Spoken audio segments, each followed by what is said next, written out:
એક 100 વર્ષના દાદીમાએ જે વાત કરી એના બાદ ગીતાબેન રબારીનો એક વિડીયો વાયરલ થયો.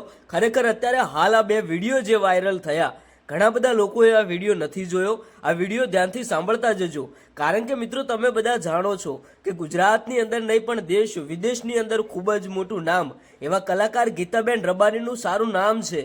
અને એ વચ્ચે મિત્રો અત્યારે હાલ એક 100 વર્ષના દાદીમાનો જે વિડીયો વાયરલ થયો, આ વિડીયો વાયરલ થતાં ઘણા બધા લોકો પણ વિચારમાં પડી ગયા કે દાદીમાની આટલી બધી ઉંમર છે અને છતાંય દાદીમા જે અત્યારે હાલ બોલ્યા, ખરેખર જ્યારે તમે વિડીયો પૂરો સાંભળશો ને ત્યારે ભાઈ તમને પણ એવું લાગશે કે અત્યારે હાલના સમયની અંદર જો ભાઈ કોઈને 100 વર્ષ થયા હોય ને તો એને ભાઈ ઊભું થવાની પણ તાકાત નથી હોતી.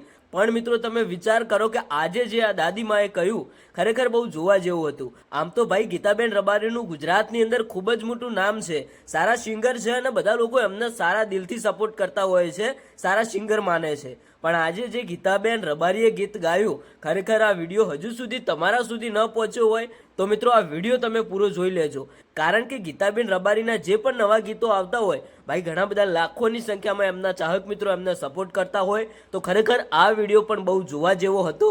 તો મિત્રો આપણે હવે વધારે ટાઈમ વેસ્ટ નથી કરતા, જે દાદીમાનો વિડીયો વાયરલ થઈ રહ્યો છે એ વિડીયો તમને બતાવીએ. આ વિડીયો જોયા પછી તમારું શું કહેવું થાય છે એ પણ કોમેન્ટ કરીને જણાવતા જજો, અને આ દાદીમા વિશે 2 શબ્દો જરૂરથી લખજો. તો સૌથી પહેલા તમે જે આ વિડીયો વાયરલ થઈ રહ્યો છે એ વિડીયો જુઓ, એના પછી આપણે તમને ગીતાબેન રબારીનો પણ વિડીયો બતાવીએ. તો સૌથી પહેલા તમે આ દાદીમાનો વિડીયો જુઓ. પણ તો મને આ ગાયું ધોળ્યું કેમ? લાઈક કરો, ફોલો કરો, કો લાઈક કરો, ફોલો કરો. શું કરવું? લાઈક કરો, શું ના કરું? ફોલો કરો.